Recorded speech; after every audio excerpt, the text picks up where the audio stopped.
Avant d'être à SNL, j'ai erré par-ci par-là. J'étais chez des amis, dans des squats. Avant de venir à SNL, j'ai fait 8 ans à l'hôtel. On était 5 dans un petit F2. J'ai même dormi dans mon entreprise. Après, à un moment, c'est la chute, parce que on n'y arrive plus. Trop de personnes vivent dans des conditions indignes, à la rue, dans des abris de fortune, dans des logements surpeuplés ou insalubres, hébergés chez les uns et les autres, ballottés d'un hôtel à un autre. Avec Solidarité Nouvelle pour le logement, des femmes et des hommes se mobilisent quotidiennement, localement, pour que ces personnes accèdent à un logement temporaire d'insertion et trouvent leur place dans la société. Chaque locataire reste dans le logement de SNL le temps qu'il lui faut pour pouvoir accéder ensuite à un autre logement autonome et pérenne. J'ai déposé une candidature chez SNL et j'ai eu une réponse assez rapide et du coup j'ai accepté les yeux fermés un logement. Ça va faire 2 ans que je suis locataire chez SNL. C'est la liberté et puis c'est aussi de la sécurité. On est chez nous, quand on a un toit, on sait qu'on peut rentrer, qu'on peut sortir. La cause pour moi elle me parlait, être un bon voisin avec des gens. Finalement, c'est pas réellement une aide, c'est pas donné, c'est des moments de ma vie où j'y intègre aussi ma famille. C'est un échange en fait, pour moi c'est la richesse de la rencontre et de ce qu'on peut s'apporter mutuellement. La rencontre avec Sandra, elle est venue toquer à ma porte un jour. Bonjour, je m'appelle Sandra, je suis bénévole SNL et puis c'est parti comme ça. Voilà, autour d'un café, après elle me ramenait des petits paniers de légumes.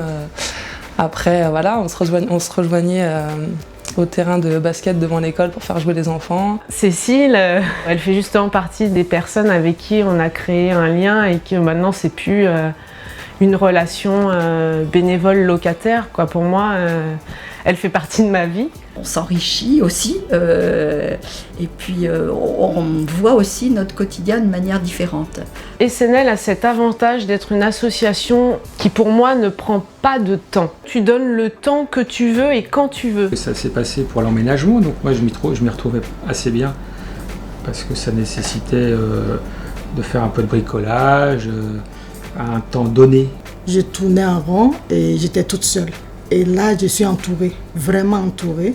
Le fait d'avoir quelqu'un qui t'accompagne, ou plusieurs personnes qui t'accompagnent, déjà, c'est un soutien vachement fort. J'imaginais pas du tout ça comme ça. Moi, je me suis dit, voilà, je vais être dans un logement, et puis quand j'aurai la possibilité d'avoir autre chose, on me relogera. Ici, je me sens à l'aise. Je veux dire, c'est comme chez moi ici. Si je savais, j'allais prendre une photo le jour où je suis rentrée et aujourd'hui vous allez comparer, vous allez voir que c'est pas la même personne. Je me suis épanouie, ma fille, elle a passé une année entière dans une école sans changer. C'est le bonheur quoi. Mes missions, moi c'est faire la fête. J'essaie d'organiser beaucoup, fête des voisins, fête de Noël. Je m'attendais pas du tout à ce qu'il y ait des rencontres comme ça, des soirées, un suivi aussi surtout.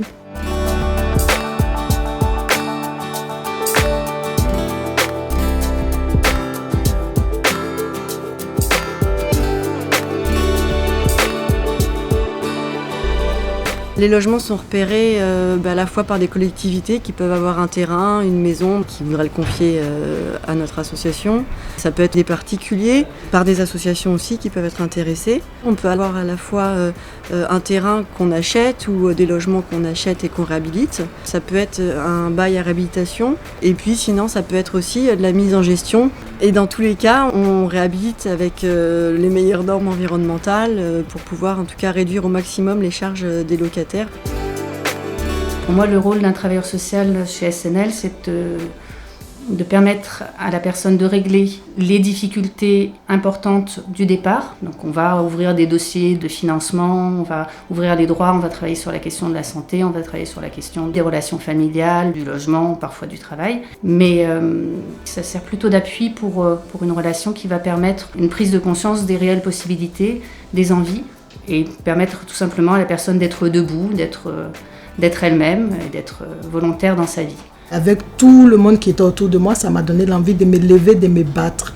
La question du relogement, c'est quand même vraiment l'aboutissement de ce qu'on recherche. Une personne est prête au relogement, c'est comme ça qu'on le dit. Ça, c'est vraiment ce qui nous préoccupe, de ne pas non plus reloger les personnes qui ne sont pas prêtes et en même temps de pouvoir permettre aux personnes qui sont prêtes de partir dans de bonnes conditions. Si on m'avait donné un appartement directement en sortant de ma situation d'avant, je serais tombée parce que j'aurais pas su comment le gérer. À un moment donné, il faut qu'ils prennent leur envol et c'est ce qu'on leur souhaite et ils en sont capables. Pour moi, c'est un projet de société.